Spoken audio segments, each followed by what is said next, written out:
Продолжается форум «Объединяя, укрепляем» социальные и другие. В рамках форума также состоится...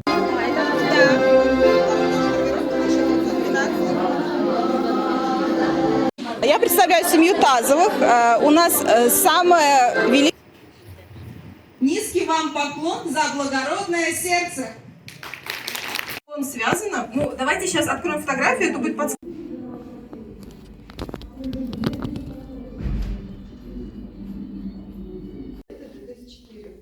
Я уже написала про лето, недобровольный, вот, и благодарственный добровольческий проект «Добролето 2024». Желаю вам дальнейших успехов.